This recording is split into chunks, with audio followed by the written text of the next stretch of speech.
Hello, today's lesson is entitled Pre-Columbian Civilizations Aztec, Maya, Inca, Pueblo, and Mississippian. This is your host, Mrs. Sumia Benani. Today's lesson objectives are an introduction to the geographical setting and cultural distinctiveness of five major pre-Columbian civilizations, highlighting how the environment shaped societal development. Second, trying to see how these civilizations contributed to US history. And three, reference to possible research threats.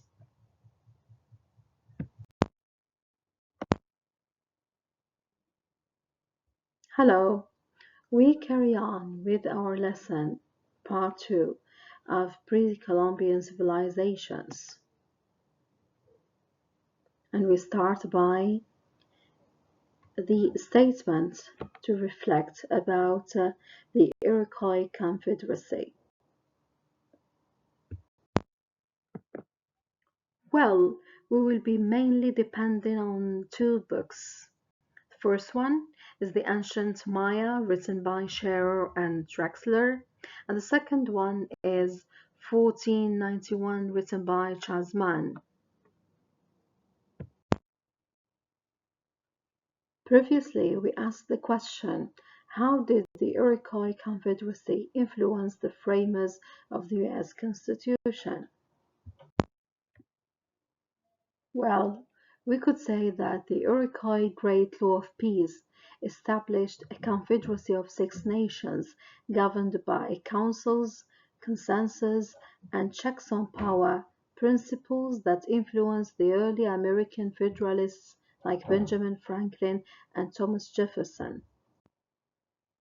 The concept of unity through autonomy inspired the US model of a federalist republic. The following quotes are to be considered for further research threads.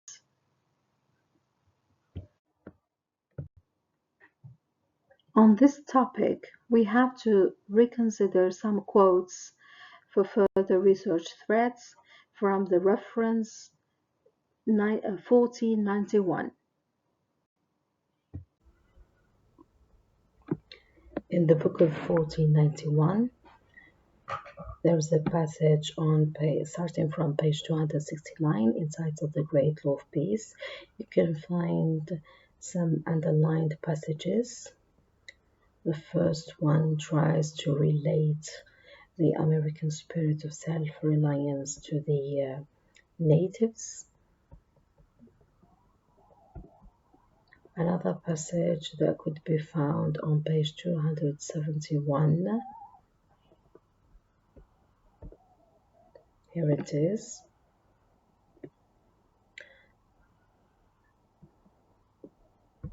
Please read it thoroughly. Here there is this statement: submit the matter to the decision of their people in a kind of referendum. It means the kind of government that was in the natives tribes is close to a referendum. We carry on, and it's about the position of women in this government. Find it here and here as well.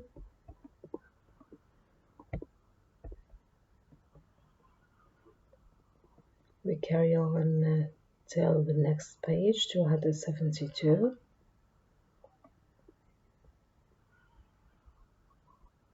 That clearly states that the Great Law of Peace directly inspired the US Constitution.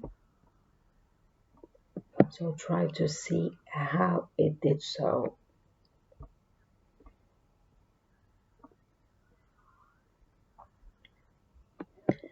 There's this passage that refers to the relationship between John Adams and some of the natives.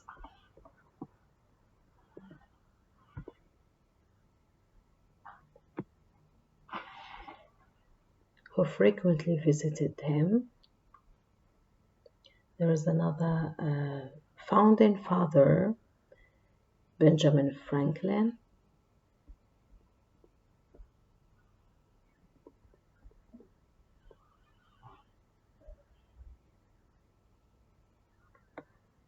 And what's their opinion about the kind of governments characterized in these tribes?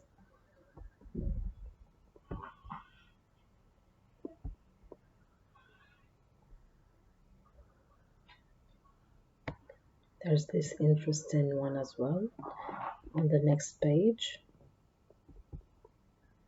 Yeah, there is the essayist Montaigne. I would like you to go to his essay and to see what he says.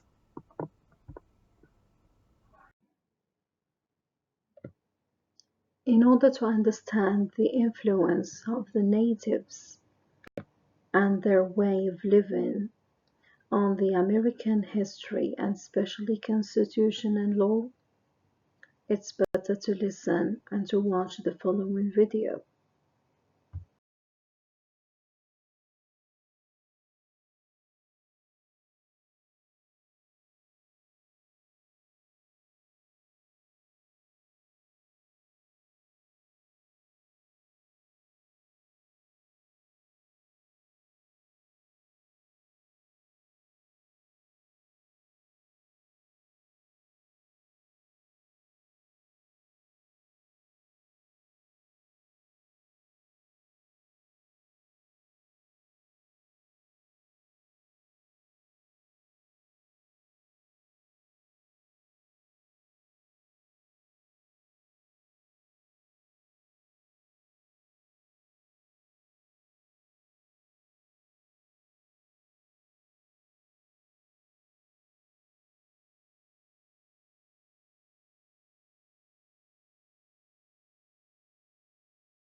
The source video focuses on the Haudenosaunee people or the Longhouse people, known as the Iroquois or Six Nations, highlighting their status as the oldest continuous democracy globally. A core theme is the central role of women in the Haudenosaunee society, which is fundamentally matrilineal. It means individuals inherit their clan through their mothers, and women are responsible for organizing and leading the community, including agricultural practices. The text asserts, or rather the text of the video, of course, asserts that the founding fathers of the United States studied the Haudenosaunee's government structure, which directly influenced the U.S. government's design, notably the federal and state levels and the three sides of government. Crucially, the source argues that the U.S. system omitted the integral role of women, noting that Haudenosaunee's women, specifically the clan mothers, maintain power by informing the chiefs and having the authority to remove them if they act against the people's interests. The source concludes by contrasting this inherent equity, which existed 1,000 years ago, with the patriarchal mindset introduced by Europeans.